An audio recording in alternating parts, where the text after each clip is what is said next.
আসসালামু আলাইকুম। এটা ছিল ছোট্ট একটা রংপুর ভ্রমণের ক্লিপ। অলমোস্ট ৯ মাস পরে আমি রংপুর যাচ্ছিলাম। আমি আর তুতুন। আম্মুর গাছের লাস্ট কাঁঠালটা আমাদের জন্য রেখে দিয়েছিল। সো তুতুন আর আমি এখানে কাঁঠাল খাচ্ছিলাম। যেহেতু খুব ছোট্ট একটা ট্যুর ছিল, সো বেশি জায়গায় আমরা যেতে পারিনি। তো চিড়িয়াখানায় তো মাস্ট যেতামই, গিয়েছিলাম। আর নদী দেখতে গিয়েছিলাম খালামণির বাসায় গিয়ে। ক্যান্টনমেন্টের পাশে আদর্শ গ্রাম, পাশেই বৃদ্ধাশ্রম ছিল।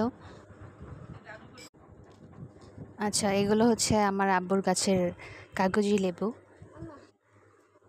আর এখানে আম্মু চিকেন বিরিয়ানি রান্না করবে, সো আমরা কাটাকুটি করছিলাম।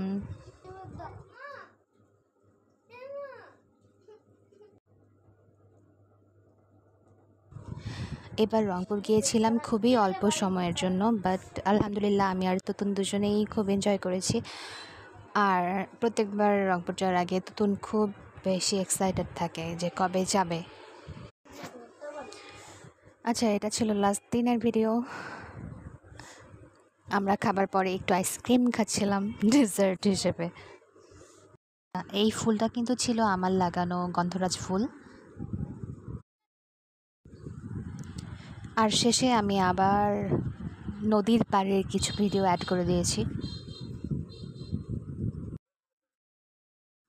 নদীতে এখন টইটুম্বুর পানি, না হয় অন্য সময় আসলে এখানে সুন্দর কাশবন দেখা যায়। আমি এর আগেও এখানের একটা ভিডিও আপলোড দিয়েছিলাম।